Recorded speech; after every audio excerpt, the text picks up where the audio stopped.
Hi guys. So ഇന്ന് നമ്മൾ solve ചെയ്യാൻ പോകുന്നത് വാലിഡ് അനാഗ്രാം എന്ന് പറയുന്ന ഈ ഒരു ക്വസ്റ്റ്യൻ ആണ്. ഓക്കെ, സോ ഇത് പറയുന്ന ഇത്രേ ഉള്ളൂ. നമുക്ക് രണ്ട് സ്ട്രിങ്സ് തന്നിട്ടുണ്ട്, എസ് ആൻഡ് ടി. സോ ഇവർ തമ്മിൽ അനാഗ്രാം ആണെങ്കിൽ നമ്മൾ ട്രൂ റിട്ടേൺ ചെയ്യണം, അല്ലെങ്കിൽ ഫോൾസ് റിട്ടേൺ ചെയ്യണം. സോ നമുക്ക് ഒരു രണ്ട് സ്ട്രിങ്സ് അനാഗ്രാം ആവുന്നത് എപ്പോഴാണ്? ആ രണ്ട് സ്ട്രിങ്ങിലെയും ക്യാരക്ടേഴ്സും അതിന്റെ കൗണ്ടും തമ്മിൽ മാച്ച് ആവുമ്പോഴാണ് നമ്മൾ അതിനെ അനാഗ്രാം എന്ന് വിളിക്കുന്നത്. ഓക്കെ, സോ ഇതിനെ നമുക്ക് എങ്ങനെ സോൾവ് ചെയ്യാം?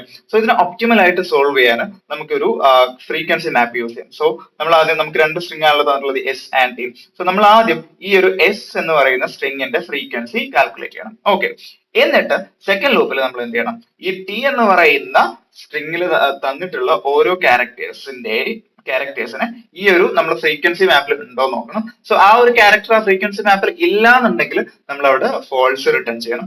അല്ലാന്നുണ്ടെങ്കിൽ ആ ഒരു ഫ്രീക്വൻസി നമ്മൾ ഡിക്രിമെന്റ് ചെയ്യണം. ഓക്കെ, സോ ഞാൻ എസ് എന്ന് പറയുന്ന സ്ട്രിങ്ങിന്റെ ഫ്രീക്വൻസി മാപ്പ് എടുത്താൽ എനിക്ക് ഇതാണ് കിട്ടുക. ഓക്കെ, എ എന്ന് പറയുന്ന 3 ഉണ്ട്, ബാക്കി എല്ലാ ക്യാരക്ടേഴ്സും 1 ആണ് തരുന്നത്. ഓക്കെ, സോ ഇനി സെക്കൻഡ് സ്റ്റെപ്പിൽ ഞാൻ ചെയ്യേണ്ടത് ടി എന്ന് പറയുന്ന സ്ട്രിങ്ങിനെ ഞാൻ ഐട്രേറ്റ് ചെയ്യണം. ഓക്കെ, സോ ഇവിടെ ടി എന്ന് പറയുന്ന സ്ട്രിങ് എന്ന് പറയുന്നത് എനിക്ക് തന്നിട്ടുള്ള എന്താ? NAGARAM. ഓക്കെ, എന്നിട്ട് ഞാൻ ഓരോ ക്യാരക്ടർ എടുക്കുക. ഓക്കെ, ഈ ഒരു ക്യാരക്ടർ എന്റെ ഫ്രീക്വൻസി മാപ്പിനകത്തുണ്ടോ എന്നുള്ളത് ചെക്ക് ചെയ്യാം. സോ എൻ എന്ന് പറയുന്നത് ഇതിനകത്തുണ്ടോ? ഉണ്ടെങ്കിൽ ഞാൻ എന്ത് ചെയ്യുക? ആ ഒരു ഫ്രീക്വൻസിനെ ഞാൻ ഡിക്രിമെന്റ് ചെയ്യുക. ഇപ്പൊ 1നെ ഡിക്രിമെന്റ് ചെയ്തു 0 ആക്കി. ഇനി എ നോക്കുക, എ എന്ന് പറയുന്നത് ഇതിനകത്തുണ്ടോ? ഉണ്ട്. സോ 3 ആണ്, ഞാൻ അതിന് കൗണ്ട് ഡിക്രിമെന്റ് ചെയ്തു. ജി നോക്കുക, ഓക്കെ, ജി എന്ന് പറയുന്നത് 1 ഉണ്ട്, സോ അതിനെ കൗണ്ട് ഡിക്രിമെന്റ് ചെയ്തു. എ എന്ന് പറയുന്നത് വീണ്ടും ഉണ്ട്, ഓക്കെ, 2 ഉണ്ട്, സോ അതിനെ ഞാൻ ഡിക്രിമെന്റ് ചെയ്ത് 1 ആക്കി. 6 നോക്കുമ്പോൾ അതേ 1 ഉണ്ട്, സോ അതിനെ ഡിക്രിമെന്റ് ചെയ്ത് 0 ആക്കി. എഗൈൻ എ 1 ഉണ്ട്, സോ അത് 0 ആയി.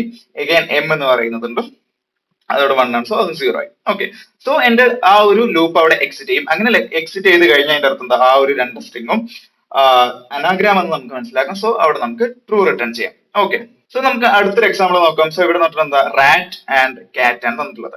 സോ റാറ്റിന്റെ ഫ്രീക്വൻസി മാപ്പ് എന്ന് പറയുന്നത് ആർ എന്ന് പറയുന്നത് 1 ആയിരിക്കും, എ എന്ന് പറയുന്നത് 1 ആയിരിക്കും, ടി എന്ന് പറയുന്നത് 1 ആണ്. ഓക്കെ, സോ നമ്മൾ ഈ കാറ്റ് എന്ന് പറയുന്ന സ്ട്രിങ് ഐട്രേറ്റ് ചെയ്താൽ ആദ്യം വരുന്ന ക്യാരക്ടർ സി ആണ്. ബട്ട് ആ സി എന്ന് പറയുന്ന ക്യാരക്ടർ എന്തില്ല? ഈ ഒരു ഫ്രീക്വൻസി മാപ്പിനകത്തില്ല. സോ നമുക്ക് ആ ഒരു ലൂപ്പിനകത്ത് നമുക്ക് അവിടെ ഫോൾസ് റിട്ടേൺ ചെയ്യാം. ഓക്കെ, അതുപോലെ തന്നെ ഇതിൽ ഇമ്പോർട്ടന്റ് ആയ കണ്ടീഷൻ എന്ന് പറയുന്നത് നമ്മൾ എന്ത് ചെയ്യണം?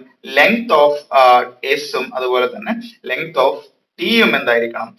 സെയിം ആയിരിക്കണം. രണ്ട് സ്ട്രിങ്ങിന്റെ ലെങ്ത് ഈക്വൽ ആയിരിക്കണം. അതെല്ലാം ഉണ്ടെങ്കിൽ നമ്മൾ ആ ഒരു ഫംഗ്ഷന്റെ ആദ്യത്തിൽ തന്നെ നമ്മൾ എന്ത് ചെയ്യണം? ഫോൾസ് റിട്ടേൺ ചെയ്യണം. ഓക്കെ,